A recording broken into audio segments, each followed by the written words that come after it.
આજે દયાળજી આશ્રમ ખાતે અનાવિલ સમાજની 21 કારોબારી સમિતિની રચના કરવા યોજવામાં આવેલી ચૂંટણીમાં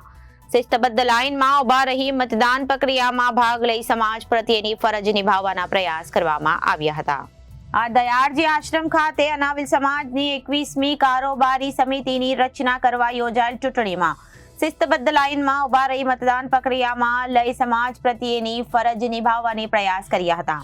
મહિલા બહેનો માટે અને સિનિયર સિટીઝનની પણ મોટી કતાર પણ અલગ અલગ વ્યવસ્થા હોય અને અનાવલ સમાજના મતદારોની જાગૃતતા હોય અને ચૂંટણી મથકોમાં શાંતિથી કાર્યવાહી શરૂ છે અને મોટી લાઈન જોઈ અને વ્યવસ્થાપકે 10 થી વધારી 15 મતદાન કુટીર બનાવવી પડી હતી અને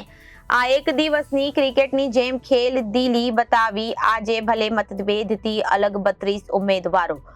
બેફામ ભરાયા અને તેમાંથી 21 થી વધારે પણ નહીં અને 21 થી ઓછા પણ મત પડવા જોઈએ। જે કુટિલ નવો નિયમ ઘણો મૂંઝવતો હતો અને એટલે મતદાનના કાઉન્ટર વધારવા પંડ્યા પણ પીપલ્સ બેંકના સ્ટાફ કર્મચારીની અને આયોજકની ખડે પગે સારી જહેમતને બધા મતદારોનો 20 થી 30 મિનિટમાં કાર્યવાહી પૂર્ણ કરી પછી મતભેદ નહીં કાલે અનાવિલ સમાજની એકતા સાબિત કરવા તમામ 32 ઉમેદવાર સોલચારી સર્વે ખર્ચ પ્રીતિ ભોજન સ્વાદિષ્ટ સુંદર ભોજન આજની ઐતિહાસિક રહી ગઈ છે।